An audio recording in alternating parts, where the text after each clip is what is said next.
starts with higher education. I have pre-filed today a bill that can ultimately lead us to more top-tier research universities in the state of Texas. This bill restates much of an ultimately unsuccessful measure I passed last session with Senator Zaffarini.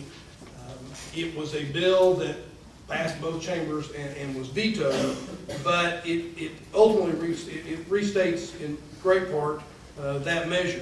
And what it does is it encourages regions to pool resources and leverage assets in a way that they can then apply to a committee of higher education experts who will evaluate and make recommendations about where those flagship or tier 1 universities could be.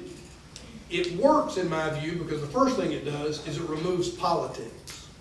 It gets us out of this situation that currently, this zero-sum game that we play in Texas, that if one area or one school says, we ought to be the flagship, everybody else says no, because if we make you another flagship, then somehow we're going to be diminished.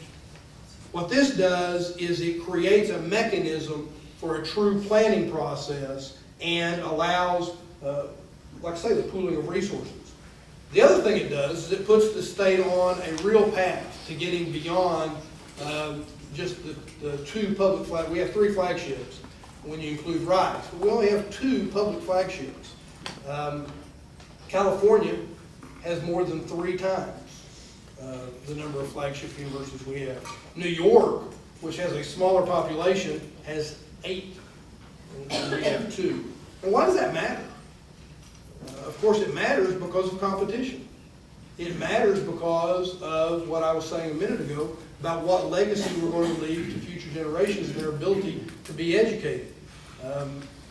Admiral Inman the other day was asking a question at a panel I was on, and he said that when he brought MCC to Central Texas, he was promised at that point in time by the power structure that at that point in time, the state was putting in about 42% of the higher education budget.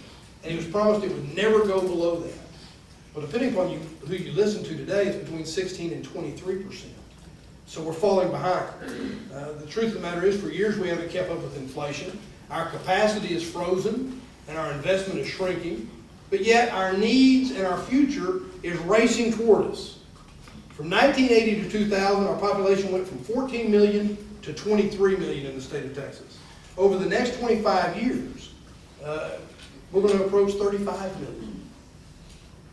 That is a massive challenge, but it's also a great opportunity.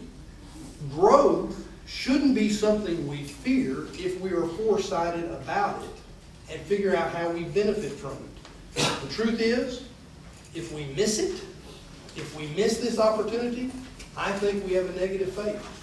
And I think we will not live up to the legacy that we owe future generations.